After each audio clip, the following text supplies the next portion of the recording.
Est-ce qu'on peut brûler du bois à Laval, à Montréal? Oh, il y a tellement de fausses informations et de compréhension là-dessus. C'est pas compliqué. Vous avez juste besoin d'aller sur le site web de la municipalité pour voir c'est quoi les règlements. Mais c'est pas illégal de brûler du bois. Ça, on va se le dire. On peut encore brûler du bois, mais maintenant, on a des restrictions dans la plupart des grandes agglomérations, les grandes villes. Donc, aujourd'hui, dans le balado, je vais interviewer Martin Shannon, inspecteur qui se spécialise dans les certifications des appareils à combustion solide, donc les foyers et les poêles à bois en général. Puis il va tout nous donner les informations sur qu'est-ce qu'il faut faire si on veut brûler du bois chez nous. Alors, sans plus tarder, je vous invite à écouter mon inspecteur, Martin Shannon. Martin Shannon. Bonjour. Bonjour! Ah, je suis content que tu sois là. Martin Shannon de IMS Inspection. Du bonbon. J'aime tout le temps ça, parler d'inspection puis de maison. Oui. Mais là, aujourd'hui, on va parler d'un sujet vraiment particulier. On va parler de foyer. Un Mhm. sujet chaud. Oui, communément appelé les combustions solides, les poêles à Combustion combustion solide. solide. All right. Parfait. Fait qu'on va parler de. On va peut-être toucher un petit peu à la réglementation parce qu'une des questions que j'ai tout le temps, c'est c'est-tu rendu illégal d'avoir un foyer au bois? Tout le monde me pose la question, puis on va en parler légèrement sans rentrer dans le détail parce que chaque municipalité est différente. Puis on va parler de ce que toi tu fais exactement par rapport à tout ça. Puis c'est ça. J'ai plein de questions. On va espérer que tu as des réponses. Peut-être. All right. Fait que peut-être qu'on pourrait juste commencer par ça parce que c'est ça la question que les gens veulent savoir. Des foyers au bois, on va commencer par peut-être juste Montréal, Laval, là. C'est-tu rendu illégal, comme tout le monde pense? La majorité des villes s'en vont vers là. Montréal a déjà annoncé, là, ben, c'est déjà fait, là, que la majorité des vieux foyers standards à out sont rendus non réglementaires ou illégaux. Là, j'essaie de ne pas utiliser illégal parce que c'est vraiment non réglementaire dû Mhm, au fait que la combustion n'est pas adéquate. mhm.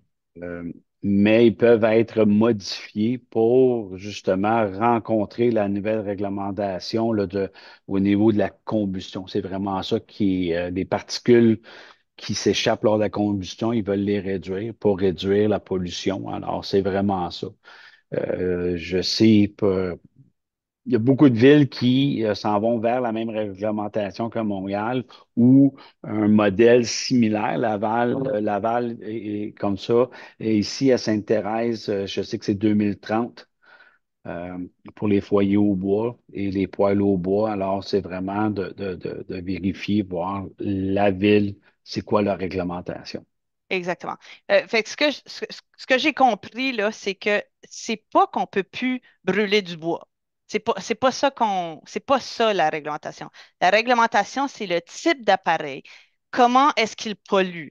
Puis, il y a même, de ce que j'ai vu, des conditions spéciales. Par exemple, si on a une panne d'électricité, on peut avoir certaines permissions de faire de la combustion, mais en gros, c'est l'équipement qu'on a est-ce qu'elle est conforme à la nouvelle réglementation de la dite municipalité? C'est bien ça? Oui, oui, exactement. C'est vraiment au niveau de la combustion. Ils veulent réduire le taux de pollution. Alors, les anciens foyers, les anciens poêles au bois ont une combustion inadéquate. Ils vont relâcher beaucoup de particules dans l'air qui créent le fameux smog à Montréal. On en voit beaucoup au printemps là, avec la fumée, puis qu'on ne voit plus Montréal parce qu'il y a trop de smog. Euh, Puis oui, tu peux avoir, là, tu peux utiliser, les pénalités sont quand même assez élevées si tu utilises ton foyer malgré la restriction. Mais je pense qu'il te donne un petit break là, si c'est pendant une panne prolongée là, pour pouvoir rester chez toi puis de l'utiliser. Mais Mhm. beaucoup d'entre eux là, ne l'utilisaient pas si vous achetez une maison, puis ça n'a pas été utilisé pendant plusieurs années. Là. J'ai fait une inspection samedi et il y avait des branches de cèdre dans le foyer, dans la cheminée quand j'ai regardé. Alors, c'est pas recommandé, là. Si ça fait trop longtemps que ça n'a pas été utilisé, ça prend une inspection. Mhm. Fait que sur le site de Montréal, il y a une exception, là. Tu sais, on dit oui, oui, oui, tant que c'est certifié, on peut brûler du bois à Montréal puis dans d'autres villes. Mais sur le site de Montréal, ils sont quand même très clairs de une exception. C'est quoi l'exception? quand tu as du smog. Quand tu as du smog. Fait que qu'est-ce qui Quand arrive? t'as Quand il y a une alerte de smog d'Environnement Canada, qu'est-ce qui arrive? tu n'as pas le droit d'utiliser, tu n'as pas le droit de brûler de bois, de combustion solide quand il y a du smog. Peu importe là, qu'est-ce qui se passe là, si tu as, alors, tu n'as aucun droit de le. Même ceux qui sont homologués, même C'est ça, ceux qui même sont ceux qui sont certifiés. certifiés, c'est Ouais. ça. Fait qu'il faut quand même faire attention. On a payé 30 000 on a l'appareil top of the line qui est permis et tout, mais on a un avertissement de smog. On ne peut pas l'utiliser sous peine d'amende. Puis là, ça dit, en cas de panne d'électricité de plus de 3 heures dans votre bâtiment, vous avez le droit de l'utiliser, qu'il soit certifié ou non. Fait que voilà, on a la réponse, puis tigou, on n'en parle plus. C'est tout. Un autre détail que je viens de lire sur le site de la ville de Laval, fait que, un rappel pour tout le monde que la minute qu'il y a un foyer, on check la municipalité, hein. Comme Martin l'a dit, on vérifie la réglementation. Tu vois, ça dit qu'à Laval, il y a une déclaration obligatoire des appareils de chauffage et foyers à combustion solide à partir de 2021. Il faut faire une déclaration. La ville veut être au courant qu'est-ce qu'on a, puis il faut qu'on envoie notre certification d'appareil, le nom du fabricant, le modèle et le nombre de grammes de particules émises à l'heure. Fait que c'est quand même ultra important si on achète ou si on a une maison quand un foyer de checker avec la ville, qu'est-ce qu'il faut faire. OK.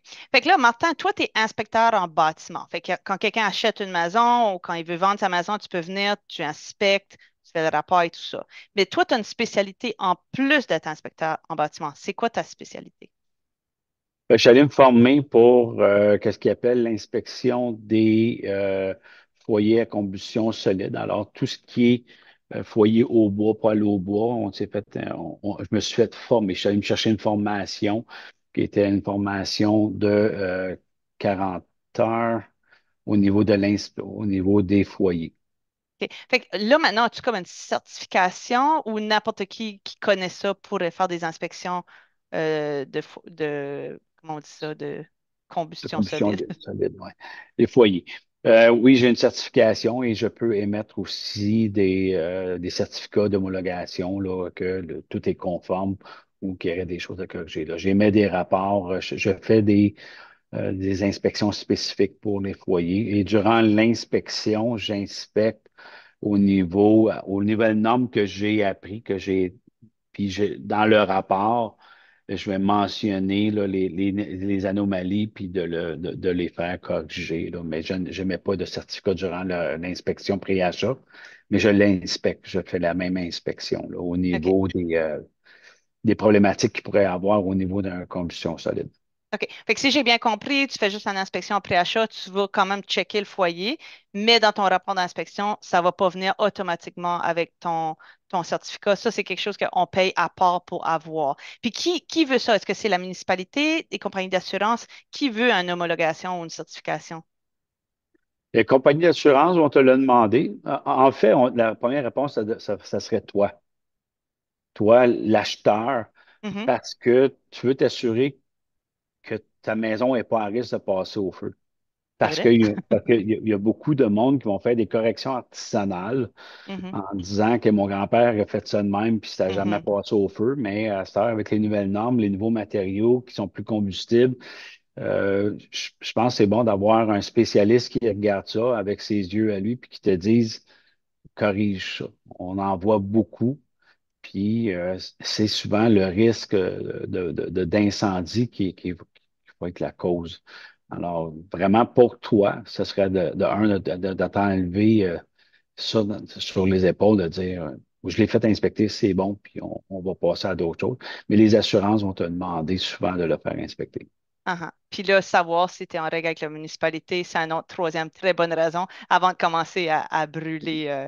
Comment tu appelé ça? Des matériaux solides? C'est quoi? Matériaux Com- solides. Solides. Quand on parle Combustion de solide. commission solide, quand on dit solide, on parle de bois, mais j'imagine qu'on parle aussi de comme tout ce qui est comme les bûches écologiques et compagnie. Le granule, Granules ferait le partie de ça aussi. Mhm. charbon, le granule.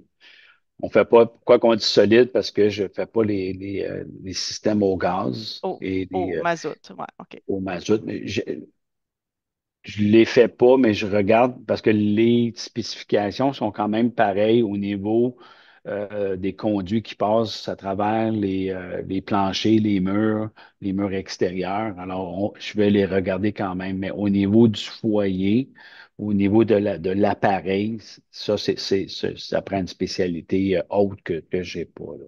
OK, parfait. Fait que je vais juste remettre en contexte pour quelqu'un qui va faire appel à tes services. Fait que on imagine un acheteur qui a trouvé une super belle maison, avec un super beau poêle, un super beau foyer, peu importe, une affaire qui brûle, quelque chose solide. Puis là, il est comme, oh wow. Puis l'ancien propriétaire dit, ah oui, je l'utilise à chaque année, je le fais ramoner. C'est bien beau ça, mais numéro un, est-ce qu'il est sécuritaire ou est-ce que ma maison va passer au feu si je l'utilise? Numéro deux, est-ce que ma compagnie d'assurance va m'assurer s'il y a un feu, vu que peut-être le système n'est pas conforme? Puis numéro trois, est-ce que je vais pogner en amende la municipalité si j'utilise cet appareil-là? Fait qu'il y a, comme tu dis, il y a trois différentes raisons de faire certifier. Fait que si Ouais. on a déjà un certificat comme s'il est déjà homologué, certifié, conforme, on est correct avec ça, mais la minute qu'on n'a pas ce papier-là, on devrait se poser des questions. Qu'est-ce qui arrive dans un cas où l'appareil est récent, une installation récente? Est-ce que c'est comme officiel que l'installateur l'a fait selon les règles de, je ne sais pas comment tu appelles ça, des IPPG ou des particules par, non, IPPG, ça c'est la pyrite, je pense. Ouais. Particules par millier, c'est ça, Ça, ppm? c'est ça, c'est la propagation au gonflement de la périte. Fait que Oui, c'est c'est pas. ça, IPPG, c'est pyrite. Mais comment Mais tu appelles ça, c'est simplement les particules, les particules solides là, qui sont OK. des émanations, mais il n'y a pas vraiment de test au niveau de. c'est- Si c'est récent, c'est sûr et certain qu'ils rencontrent les dernières normes CSA qu'on À appelle moins que là. c'est homemade, à moins que c'est le gars qui l'a mis lui-même, là. Mais si c'est une Ouais. compagnie comme chez Napoléon ou je sais pas qui, là, Foyer Montréal, tu sais, je ne me rappelle pas des noms de toutes ces compagnies-là, mais si c'est eux qui les ont installés, depuis quand qu'on devrait être. De un, c'est d'aller chercher les homologations, d'aller chercher les papiers. En tant que propriétaire, tu devrais toujours garder précieusement tous ces papiers-là qui t'ont remis quand tu as fait installer un foyer, que ce soit aux combustions solides ou au propane ou au gaz naturel. Les garder précieusement parce que, de un, s'il arrive une problématique, tu dois avoir la preuve que ça a été fait par des spécialistes. Et quand tu le vends, ben, tu peux passer ça à l'acheteur. Puis l'acheteur, quand tu es acheteur, tu devrais toujours t'assurer que tu as ce genre ce genre de document-là avec toi. Si tu ne l'as pas, puis comme tu dis, c'est un Napoléon qui l'a installé, mais eux ont tous les papiers pour te dire que ça respecte la réglementation. La réglementation en cours à la date de l'installation. Mais si, par exemple, ça fait 20 ans que j'ai installé mon foyer, puis j'avais toutes les homologations à l'époque et tout, c'est peut-être pas nécessairement conforme à la C'est réglementation c'est peut-être d'aujourd'hui. plus conforme à la nouvelle réglementation, exact. Alors, c'est vraiment de chaque ville. Tu peux aller sur le site de la ville. La plupart des villes ont déjà la réglementation euh, au niveau, euh, au niveau des combustions solides. Mhm. Comme à Sainte-Thérèse, moi, je suis allé, je vais régulièrement pour voir si ça va changer. Ben, régulièrement. Je suis pas allé depuis un bout, là, mais quand j'ai acheté ici, je suis allé vérifier c'était quoi la réglementation. Fait que, OK. Fait que là, on peut comparer le papier qu'on a de la date de l'installation, on peut comparer avec ce que la ville exige, puis on va pouvoir voir si on est conforme. C'est ça? exactement.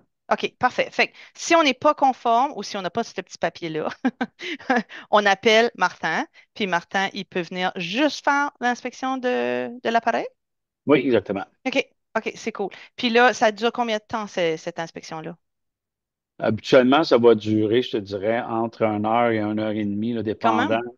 OK. Ben, dans le sens que on va faire l'inspection intérieure, on va regarder, même si la cheminée, c'est une particularité, c'est que l'inspection intérieure de la cheminée doit être faite par un ramoneur parce que la cheminée doit être ramonée avant de se faire inspecter. Alors, c'est pour ça qu'on n'inspecte pas la cheminée, mais on va la regarder quand même. Je vais montrer dans le comble, dans l'entretoit, pour aller voir OK.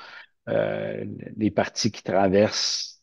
le toit, les parties qui traversent le plafond pour s'assurer que tout est conforme. Et on va aussi faire le tour à l'extérieur de la cheminée, monter sur le toit pour s'assurer que tout est conforme, qu'il n'y ait pas de problématique. Alors, des fois, c'est plus le temps de se placer pour monter dans le comble ou le temps de se placer qui est long. Mais habituellement, on figure là, 1 heure, 1 heure et demie, le temps de faire la conclusion, là, puis les recommandations avec OK. le client avant de partir. Puis il va recevoir par courriel un rapport écrit. OK. Avec un certificat si c'est possible. Si c'est conforme. Sinon, il n'y a pas de papier. Il n'y a pas de Euh, certificat. fait que là, j'avais vraiment mal compris. Je vais dire comment je voyais les choses puis comment je les vois maintenant. Je pensais qu'une inspection, ça allait être quelque chose de nono. Dans ma tête, on allait mettre du bois dans le foyer, on allait l'allumer, puis on allait comme faire une discussion, puis là, ça allait aller dans un sac, puis là, on allait calculer les particules par milliers de je sais pas quoi, puis là, ça allait aller dans un laboratoire, mais finalement, c'est visuel Oui, ce que tu exactement. fais. Oui. OK. Fait que On, c'est pas un test pas scientifique, mais c'est vraiment mécanique, de ce c'est que j'entends. exactement. Tout est mécanique. Est-ce que les dégagements sont respectés?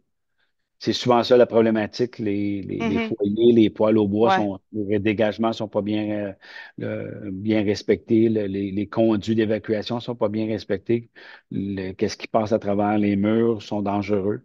Mhm. Alors, c'est vraiment tout ce qui est au niveau de l'installation, mais on ne fait pas de test au niveau de la combustion. Tu sais, C'est là on où a une- c'est là où j'ai été comme un peu mélangée parce que la municipalité dit qu'il faut pas qu'il y ait tant de plus de particules par millier de je sais pas quoi qui s'en va dans l'air, mais vous le mesurez pas. C'est comme une estimation basée sur la mécanique de la chose que vous dites, ben, selon le type de façon que c'est patenté, ça devrait être à l'intérieur des normes. C'est ça? ben, les normes en tant que telles sont vraiment spécifiques à certains produits. C'est comme les foyers ouverts, Comme dans le temps, là, avec les deux petites portes pliantes là, les en deux vitre. petites portes pliantes, Ouais. ceux-là OK. ne sont plus acceptés là, en OK. cause. Il n'y a Tu rien sais, à faire. Dans le fond, si on a ça, la solution, j'imagine, c'est on met à l'intérieur un affaire au propane, puis on a un foyer au gaz. Puis tu n'es pas obligé de mettre au propane. Tu peux te mettre un foyer encore, tu peux te mettre un poêle à combustion à lente combustion dans lente. l'antre. Oui, oui, OK. dans les compagnies, comme tu dis, là, de Napoléon ont Mhm. des produits, même à Montréal, là, j'en ai vu, sont beaucoup plus chers, mais tu sais, comme une personne comme moi qui adore brûler du bois, qui adore la chaleur Mhm. de combustion solide, Mhm. alors, moi, je vais mettre un foyer qui va faire que je vais pouvoir continuer à l'utiliser tout en restant réglementaire. OK. Fait Ah, que, ça, fait que c'est super intéressant. Fait que j'achète une vieille maison à Montréal, puis j'ai plus le droit d'avoir mon espèce de gros foyer super beau. Je pourrais encore garder comme l'extérieur, puis à l'intérieur, ça devient vraiment un foyer de combustion lente, puis je suis réglementaire même à Montréal. oui, OK. absolument. Puis c'est là où tout le monde est mélangé. Je pense la croyance erronée, c'est que le bois n'est plus, on peut plus brûler du bois. Mais c'est pas ça. Non. On peut plus mal brûler du bois. Bon, on peut plus. L'analogie qu'on utilise, c'est avant, on avait des autos qui roulaient au plomb, qui faisaient beaucoup de pollution. Puis à un moment donné, ils ont dit, on a vu plus d'autos au plomb, fait qu'ils ont arrêté de l'en faire. Mais c'est la même chose. Les On vieux peut garder foyers, les autos, mais il faut les rendre il conformes, faut les rendre réglementaires. Maintenant, c'est la réglementaires. même chose. Tu peux brûler du bois. En tout cas, juste, tu penses longtemps que les nouveaux systèmes sont homologués. Puis, mais il y a le prix qui vient avec. C'est ça qu'il faut savoir, là, que oui, mais l'investissement est là aussi. Là. Alors, As-tu c'est une présent. idée des coûts? Comme, est-ce que tu es au courant des coûts des. Entre 15, à Montréal, là, pour convertir un foyer au bois et le mettre tout, là, c'est entre 15 et 20 000 Oh! Oh, oh, présentement. oh! OK, fait que c'est beaucoup pour ça que les gens ils font juste les condamner. Ouais. Et c'est Oui, quand ils même vont beaucoup. les laisser de même, tout simplement. Là. J'ai fait. J'en fais des maisons à Montréal, puis il est là, c'est super beau, mais il ne s'est pas utilisé. Ils mettent des belles chandelles là, dedans. Non, mais même des chandelles, il faut faire attention parce que il y a plus l'évacuation non plus parce que tout est bouché à l'intérieur. De Ouais, l'aide minérale ou je sais pas quoi, là. c'est ça. Il y en a OK. qui vont mettre des foyers, des, des affaires d'ambiance électrique, là, où je te fais Électrique, une là. flamme, Ouais. puis Ben ça ouais. peut être cute, là. Ouais. C'est mieux que Ou il y rien. en a beaucoup vont y aller avec le gaz naturel, surtout à Montréal, et ou le gaz propane. Là, Mhm. comme ici, là, ma cliente qui achète à Sainte-Thérèse va mettre un foyer au gaz propane. OK. Fait que là, le foyer avec les deux petites portes en vitre, là, je comprends ça. Je comprends que c'est pas écologique. Ça fait du sens parce qu'on dirait que tu parles tellement de chaleur de toute façon, là. Euh, mais il y a des foyers combustion lente qui seraient pas conformes. Est-ce qu'ils seraient pas conformes parce que c'est pas du gypse par feu puis il n'y a pas un dégagement ou il y a vraiment des appareils à combustion lente qui seraient pas conformes? Puis pourquoi? Ben, il y a deux choses. C'est deux situations.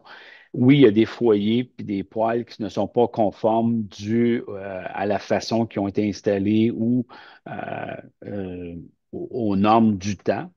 Mais ça n'a pas rapport avec la ville. Ça a plus Non. rapport avec les normes du bâtiment.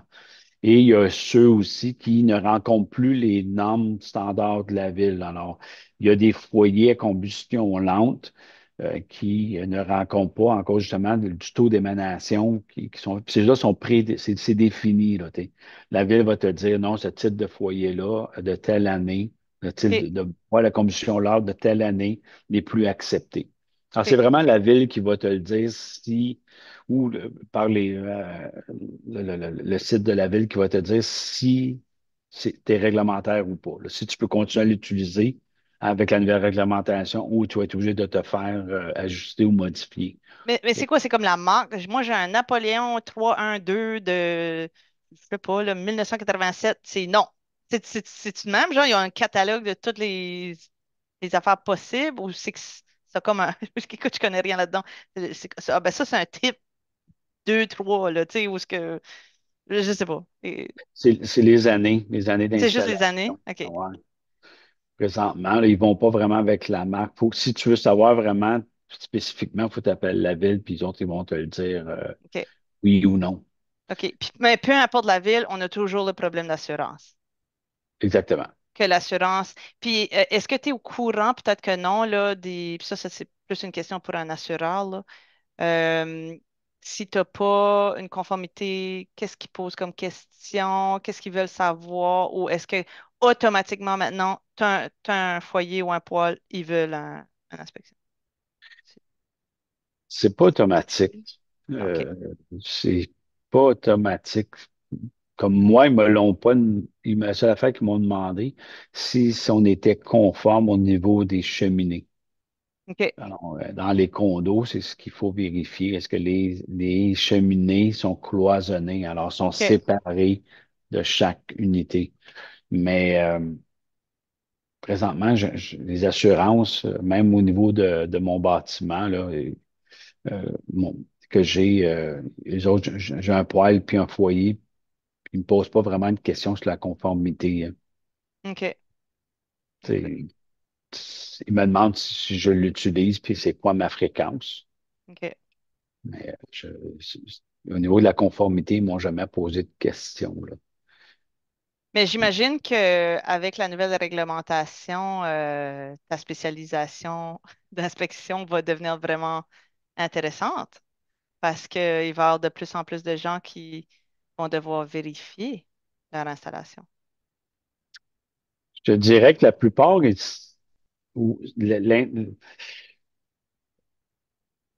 oui et non, dans le sens que la plupart des vieux, les installations qui sont récentes sont bien installées. C'est les anciennes installations qui vont être caduques, là, je te dirais, là, en 2030, il y aurait presque plus de vieilles installations qui vont être autorisées. Donc, à partir de ce moment-là, c'est soit que tu te mets aux nouvelles normes, Mhm.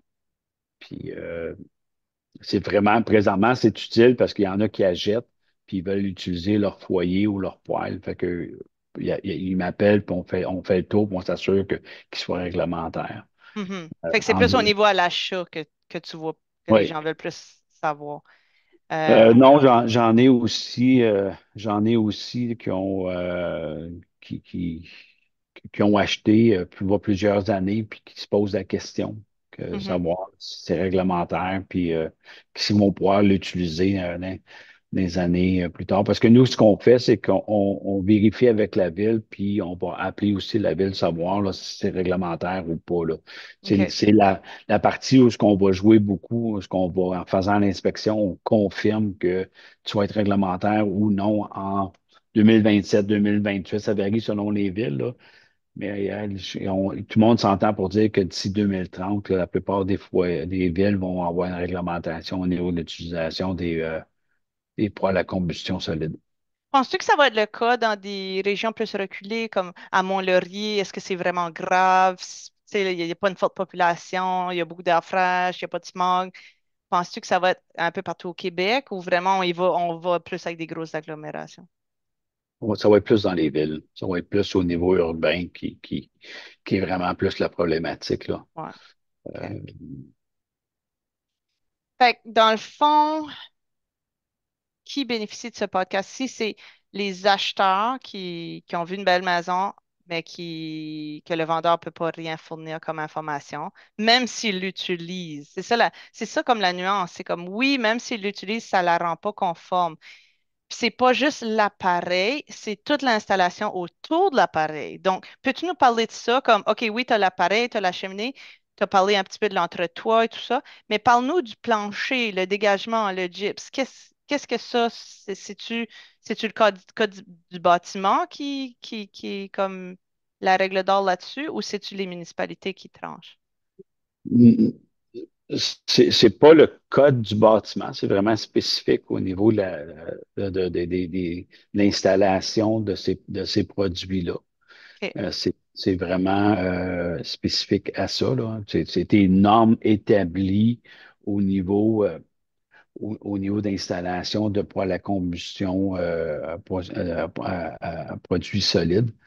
Alors vraiment, la majorité du temps, on va regarder les spécifications du Ouais. fabricant OK. et Mais sur le ça qu'on. fabricant, est-ce qu'il y a, excuse-moi, je voulais pas t'interrompre, mais le fabricant détermine ça comment? Est-ce qu'il y a comme une association ou quelque chose qui légifère ou comment je dirais, comme une surveillance des compagnies et des Oui, manufacturiers? Parce que, oui. mettons, je sais pas, Bob en Chine là, qui ship des foyers, il s'en fout, là, comment qu'on les installe.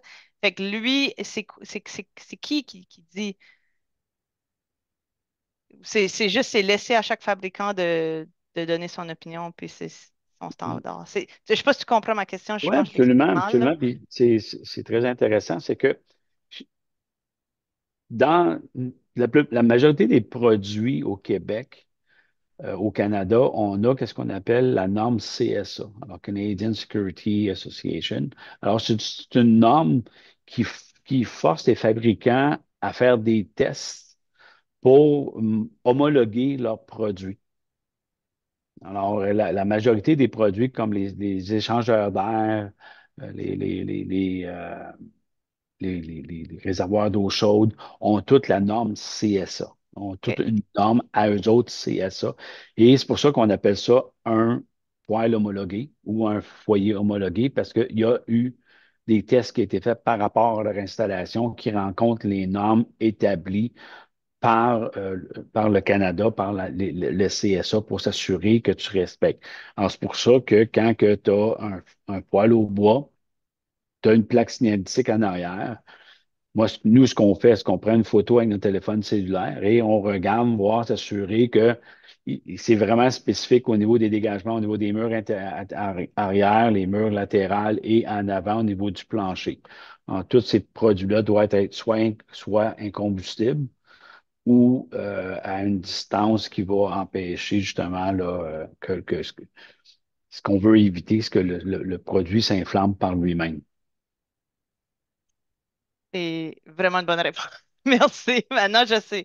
Fait que c'est le CSA qui va certifier le guide d'emploi finalement du manufacturier que toi, tu vas valider si ça a été respecté, en plus de vérifier la réglementation municipale pour voir si ça se conforme dans le fond aux deux. Aux normes CSA. Oui.